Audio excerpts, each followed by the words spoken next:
یہ حضور کا ہر عاشق، ہر غلام، یہ مقام و مرتبہ الحمدللہ ہمارا عقیدہ اہل سنت کا عقیدہ ہے۔ لیکن اہل سنت ہے کون؟ سنی کی تعریف کیا ہے جی؟ سنی وہ ہے جو اعلیٰ حضرت کے عقیدے پر ہے، اعلیٰ حضرت کے عقائد، فتاوی رضویہ، اسام الغرامین اور دیگر کتبائے اعلیٰ حضرت کی روشنی میں ہمارے سامنے سورج سے بڑھ کر مترشق ہیں۔ ہمیں جدید کسی تحقیق کی کوئی ضرورت، ادنا حضرت کی تحقیق کی کوئی ضرورت نہیں ہے۔ جو تحقیقات ہمارے اکابرین نے، اسلاف نے کر دی، اصول و فروع میں یہ فقیر اپنے اساتذہ، اپنے مشائخ کی ان تعریفات کی روشنی میں بالکل انہی تعریف پر گامزن ہے، اور انشاءاللہ ہمارے اہل سنت اسی تعریف پر رہتے ہوئے دنیا اور آخرت میں کامیاب ہوں گے۔ میں زیادہ لمبی بات نہیں کرتا، علماء موجود ہیں، ایک بات بڑی پتے کی کرنے لگا، بڑی پتے کی بات ہے۔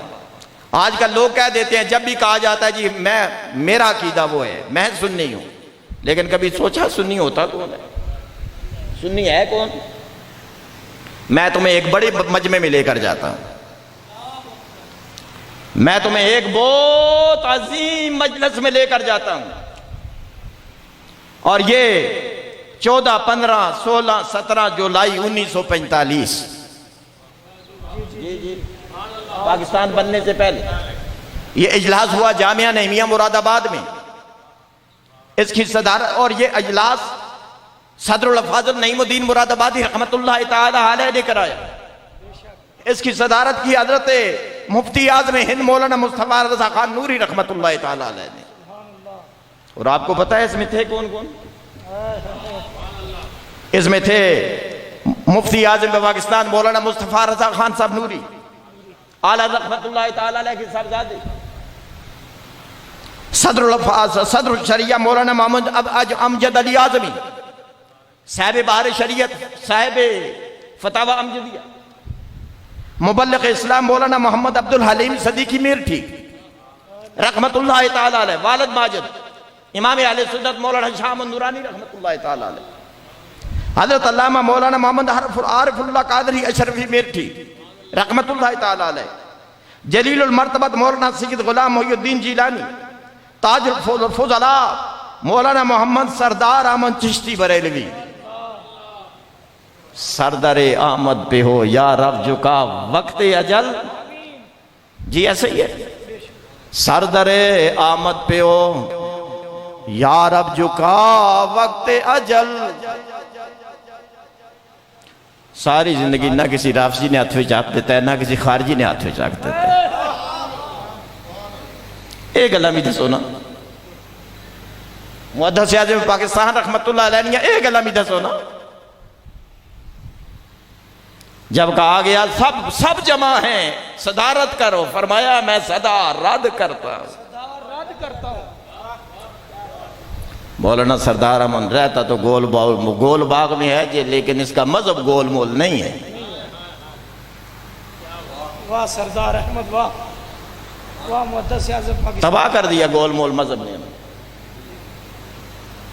جناب غوث پاک رضی اللہ تعالیٰ تو فرماتے ہیں جو حضور کے صحابہ کی بے ادبی کرے، لا تواکلوہم، حدیث غنیت الطالبین میں، لا تواکلوہم ولا تشاربوہم، نہ ان کے ساتھ کھاؤ، نہ ان کے ساتھ پیو، نہ ان کے ساتھ نکاح کرو، نہ ان کے ساتھ نماز پڑھو، نہ ان پر نماز پڑھو۔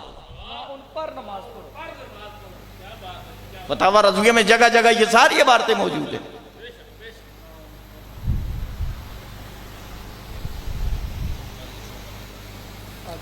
حضرت عبداللہ بن عمر رضی اللہ تعالیٰ عنہ آ کر لوگوں نے کہا ہمارے علاقے میں ایک آدمی ہے تقدیر کا انکار کرتا ہے، آپ کو سلام کہتا ہے، فرمایا کہ اس کو میری طرف سے سلام نہ کہنا۔ مسلم میں یہ حدیث کا مفہوم ہے۔ تو میں عرض کر رہا تھا کہ حضرت محدث اعظم پاکستان مولانا مفتی احمد جہار خان صاحب نعیمی، مختصر کرتا ہوں، مولانا مفتی اجمل علی صاحب صاحب فتاوی اجمل علی، حضرت علامہ اور بڑے بڑے علماء وہاں موجود تھے، ان کی موجودگی میں سنی کی تعریف لکھی گئی جناب۔ اور لکھنے والے ہیں صدر الحفاظ النعیم الدین مراد آبادی رحمۃ اللہ تعالی۔ تعریف کیا ہے؟ فرمایا سنی وہ ہے جو ما انا علیہ واصحابی کا مصداق ہو سکتا ہو۔ یہ وہ لوگ ہیں جو ائمہ دین، خلفائے اسلام اور مسلم مشایخ طریقت اور متأخرین علماء دین سے شیخ عبدالحق صاحب محدث دہلوی، حضرت ملک العلماء فخر العلوم صاحب فرنگی مہدی، حضرت مولانا فضل حق صاحب خیر آبادی، حضرت مولانا فضل رسول صاحب بدایونی، حضرت مولانا مفتی ارشاد حسین صاحب رامپوری اور اعلیٰ حضرت مولانا مفتی احمد رضا خان صاحب بریلوی کے مسلک پر ہو۔ میں اپنے علماء سے کہوں گا، ایک مشورہ دوں گا، ایک بڑا سا خوبصورت سا بورڈ لگا کر یہ تعریف لکھ کر اپنے دفتروں میں لگا دیں۔ سنی وہ ہے جو اعلیٰ حضرت کے مسلک پر گل موکی۔ سنی وہ ہے کہ جو مولانا علامہ فضل حق خیر آبادی کے مسلک پر ہو۔ سنی وہ ہے جو علامہ مولانا ارشاد حسین صاحب رامپوری رحمت اللہ تعالی علیہ، جنہوں نے کتاب لکھی امتناع النظیر، جس میں یہ ثابت کیا کہ حضور کی مثل ممکن ہی نہیں، پوری کتاب جناب۔ اب یہاں سے معلوم ہوا کہ اہل سنت کے عقائد و نظریات ہمارے اسلاف نے اپنی کتبائے معتبرہ میں بیان کر دیے ہیں۔ رب العالمین کے بارے میں، حضور علیہ السلام کی ذات کے بارے میں، ختم نبوت کے بارے میں، صحابہ کے بارے میں، آل بیت اطہار کے بارے میں۔ اور یہ بات بھی ایک سن لے، ضروریات دین میں سے کسی ایک دینی ضرورت کے انکار سے آدمی جس طرح اسلام سے خارج ہو جاتا ہے، ضروریات مذہب اہل سنت میں کسی ایک مذہب اہل سنت کی ایک ضرورت کے انکار سے بھی اہل سنت سے خارج ہو جاتا ہے۔ میں اپنی بات کا ذمہ دار ہوں۔ اور امور 20 میں تیسرا یا چوتھا مسئلہ اعلیٰ رحمت اللہ علیہ نے کیا لکھا کہ جو آدمی یہ عقیدہ رکھے کہ حضرت علی رضی اللہ تعالیٰ عنہ شیخین کریمین سے افضل ہے، وہ اہل سنت سے خارج ہے۔ اور مولا علی رضی اللہ تعالیٰ عنہ خود کیا فرماتے ہیں؟ امام زوبی نے بیان کیا، متواتر روایت ہے مولا علی رضی اللہ تعالیٰ عنہ کی، کہ جو مجھے شیخین کریمین سے افضل کہے گا میں اسے 80 کوڑے ماروں گا۔ الفاظ ہیں روایت کے، لا اجد احدا فضلنی علی ابی بکر و عمر الا جلدته حد المفتری۔ ہاتھ بھی حضرت علی کے ہاتھ سے،